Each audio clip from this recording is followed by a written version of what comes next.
Hello दोस्तों, welcome back to the channel. इस video में बात करेंगे सीए के सिग्नेचर की पावर के बारे में कि अगर आप एक चार्टर्ड अकाउंटेंट हो, आपने अपने सीए कोर्स को कंप्लीट कर लिया है तो ये वीडियो बहुत ज़रूरी, आपके सिग्नेचर की वैल्यू आपको इस वीडियो में समझ में आ जाएगी। वीडियो में आगे बढ़ो उससे पहले आप सब इस रिक्वेस्ट है कि चैनल को अभी तक आपने सब्सक्राइब नहीं किया तो कर लेना। ऐसी इंटरेस्टिंग वीडियोज़ आपको हमारे चैनल पर रेगुलर देखने को मिलती रहेगी।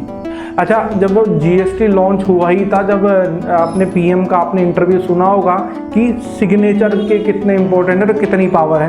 एक प्राइम मिनिस्टर का सिग्नेचर भी इतना खतरनाक नहीं है जितना एक चार्टर्ड अकाउंटेंट का है, आपने वो देखा होगा। तो चलिए बात करते हैं सीए के सिग्नेचर की कितनी पावर है, कितनी वैल्यू है।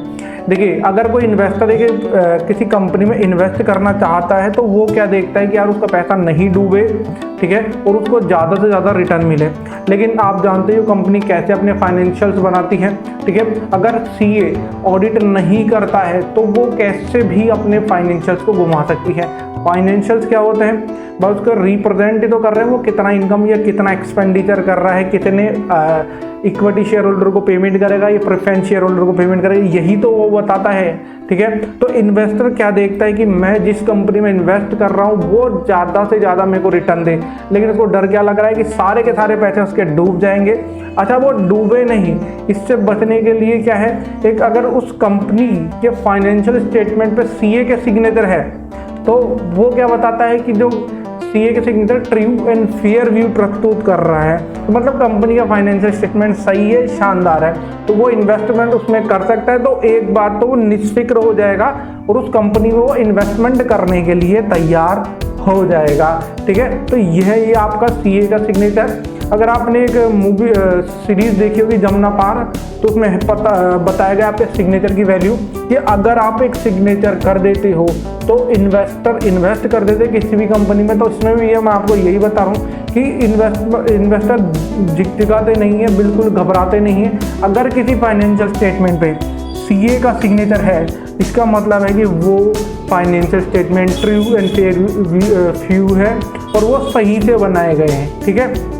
अच्छा, दूसरा आपका सिग्नेचर, आपकी जो डिग्री इंपॉर्टेंट है रेवेन्यू के लिए। अगर आप गवर्नमेंट के पर्पज से देखो गवर्नमेंट रेवेन्यू का क्या सोर्स है, आपके पास गवर्नमेंट का पहला सोर्स है टैक्स। अब टैक्स के लिए कौन है रिप्रेजेंटेड है, सीए, ठीक है। सीए इनकम टैक्स की रिटर्न फाइल करेगा तो टैक्स का पेमेंट कराएगा क्लाइंट से, जीएसटी का पेमेंट कराएगा, कॉर्पोरेट टैक्स का पेमेंट कराएगा, तो एक गवर्नमेंट के पास रेवेन्यू आता चला जाएगा। लेकिन इसी बीच में बहुत सारे सीए ऐसे होते हैं जो पार्टी के साथ मिल जाते हैं और अपनी ट्रू एंड फेयर व्यू प्रस्तुत नहीं कर पाते, तो उसको तो गवर्नमेंट पकड़ लेती है। लेकिन सारे सीए ऐसे नहीं होते हैं, ठीक है, आपको पता ही होगा। तो गवर्नमेंट का जो रेवेन्यू का मेन सोर्स टैक्स होता है, टैक्स के लिए सीए ही सबसे ज़्यादा गवर्नमेंट की मदद करता है, क्योंकि सीए ही, अगर सीए ने सिग्नेचर कर दिया किसी ऑडिट रिपोर्ट पे तो गवर्नमेंट को भी यही भरोसा रहेगा कि जो उसके टैक्स की लायबिलिटी है वो बिल्कुल सही से कैलकुलेट की गई होगी। दूसरे बात करते हैं लोन के बारे में। अगर कोई पर्सन लोन लेना चाह रहा है किसी बैंक से तो उसको कैसे बैंक लोन देगी, क्योंकि बैंक को ये लगेगा कि ये लोन पेमेंट नहीं कर पाया तो वो लॉस कर जाएंगे, ठीक है। तो लॉस से बचने के लिए क्या करना पड़ेगा, अगर उस पर्सन की फाइनेंशियल स्टेटमेंट में सीए ने सिग्नेचर किए हैं, उसकी ऑडिट रिपोर्ट में सीए ने सिग्नेचर किए हैं, तो बैंक आराम से निश्चित होकर उसके ऊपर लोन दे देगी, ठीक है, उस पर्सन को लोन का पेमेंट कर देगी।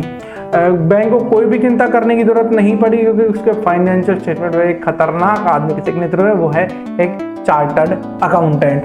अच्छा, अगली बात करते हैं कि अगर आप किसी कंपनी को मर्ज कर रहे हो या एक्विजिशन कर रहे हो, खरीद रहे हो, तो आप पहले क्या देखोगे कि कंपनी कितने शानदार तरीके से काम कर रही है, रेवेन्यू क्या है, एक्सपेंडिचर क्या है, कितना उसने पेमेंट किया शेयर होल्डर्स को, सभी चीज़ देखेगी।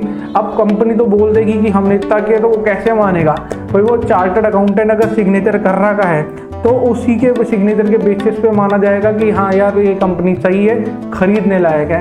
तो जब भी कोई कंपनी दूसरी कंपनी को परचेज कर रही है, मर्ज कर रही है, तो पहले उसकी ऑडिट होना कराएगी, उसको चेक कराएगी सीए से कि रेवेन्यू एक्सपेंडिचर सभी के चीज़ के बारे में, बाद में उसको परचेज करेगी ताकि उसको लॉस कम से कम हो या नहीं हो। ठीक है, अगली बात करते हैं कि अगर आप फॉरेन ट्रेड करते हो तो बहुत सारे मामले हैं जहाँ पे अगर सीए के सिग्नेचर नहीं है तो वो ट्रांजैक्शन वहीं के वहीं रुक जाता है। ठीक है, तो वहाँ पे भी आपको ज़रूरत पड़ती है। या अगर किसी आपको अगर लोन चाहिए तो सीए सिग्नेचर करेगा यूडीन के थ्रू, तो आपको लोन मिलेगा अगर आप एक इंडिविजुअल हो, फर्म हो। ठीक है, तो सीए के सिग्नेचर की इतनी वैल्यू है। अच्छा, सीए के सिग्नेचर के लिए बहुत सारे स्टूडेंट बहुत मेहनत करते हैं, बहुत साल तक लगे रहते हैं ताकि वो अपना एग्जाम क्लियर कर सके, चार्टर्ड अकाउंटेंट बन सके। देखो, सीए का जो सिग्नेचर होता है वो ऐसे ही नहीं मिलता। सीए के सिग्नेचर की मैं आपको बता ही दे कितनी वैल्यू है, कितना खतरनाक सिग्नेचर। तो इसके लिए आईसीएआई अगर आपके पास 1-2 अटैम्प्ट ले भी रही है कोई दिक्कत नहीं है। जब आप चार्टर्ड अकाउंटेंट बनोगे तो आप इतना खतरनाक पावर को महसूस करोगे जो आपने पहले नहीं किया, और जितने आपने सेक्रीफाइस किए वो आपका भरपूर फुलफिल हो जाएगी। ठीक है, अच्छा, आपने अगर मेहनत नहीं किया है तो स्टार्ट करो, जहाँ पे आप रुक रहे हो तो उसको कंप्लीट करो। ठीक है, आपने देखा ही होगा बहुत सारे स्टूडेंट बहुत सारे शहरों से, छोटे छोटे शहरों से, गाँव से आते हैं ताकि वो एक चार्टर्ड अकाउंटेंट बन सके। इसमें तो मैं आपको यही बोलना चाहता हूँ कि जो सीए का एग्जाम है वो यूपीएससी से कम नहीं है। अगर आप किसी भी लेवल में अटक रहे हो, चाहे इंटर में अटक रहे हो या फाइनल में अटक रहे हो, कोई बात नहीं, मेहनत करते चले जाओ। आप एक बार निकलोगे जरूर, छोड़ दोगे ना तो बाद में आपको याद आएगा कि 10 साल पहले मैंने ये सीए छोड़ दिया था, तब आपको ज़्यादा तकलीफ होगी। तो छोड़ना नहीं है, रेगुलर मेहनत करना है। और थैंक यू। अगर आपको ये वीडियो पसंद आई है तो वीडियो को लाइक करना। इस सिग्नेचर के लिए, इस पावर के लिए मेहनत जरूर से करते रहना। ठीक है, आपसे हम मिलते हैं अगली वीडियो में। Bye bye.